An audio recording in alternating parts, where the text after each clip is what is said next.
یہ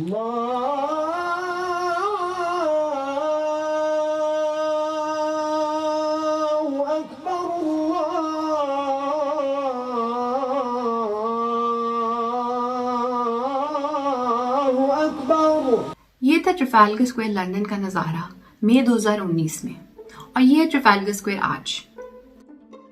2013 سے رمضان 10 پروجیکٹ نے رمضان کے مہینے میں UK میں مفت افطاری بانٹی ہے، UK کے کچھ اہم شہروں میں، لیکن اس سال کرونا وائرس کی لاک ڈاؤنز کی وجہ سے یہ ممکن نہیں۔ پھر بھی مائی اوپن افطار کے میزبان آپ کو اب آن لائن خوش آمدید کر رہے ہیں۔ یہ رمضان سے منسلک UK کا سب سے بڑا پروگرام ہے۔ 2013 سے مائی اوپن افطار نے لاکھ سے زائد لوگوں کو مفت افطاری بانٹی ہے، اور یہاں ہر مذہب اور ہر اقلیت کو حصہ لینے کی اجازت ہے۔ رمضان 10 پروجیکٹ اور مائی اوپن افطار کی روما احمد کا کہنا ہے کہ کرونا وائرس کی وجہ سے اس تقریب کو یہ افادیت ملی ہے کہ اب یہ ایک بین الاقوامی تقریب ہے۔ لوگ آن لائن دنیا میں کسی بھی کونے میں حصہ لے سکتے ہیں، اور لوگ اس وقت سحری اور افطاری اکٹھے کر رہے ہیں۔ رمضان 10 پروجیکٹ کا پیغام خوبصورت اور آسان ہے۔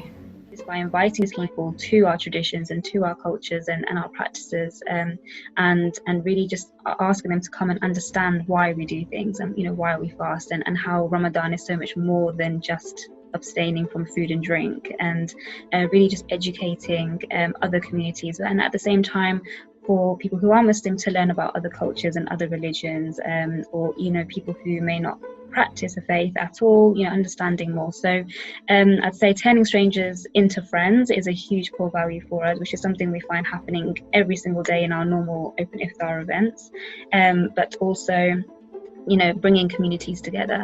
UK کی 5% سے زیادہ آبادی مسلمان ہے، جبکہ کرونا وائرس کی وجہ سے لوگ اس وقت ایک دوسرے سے دور ہیں۔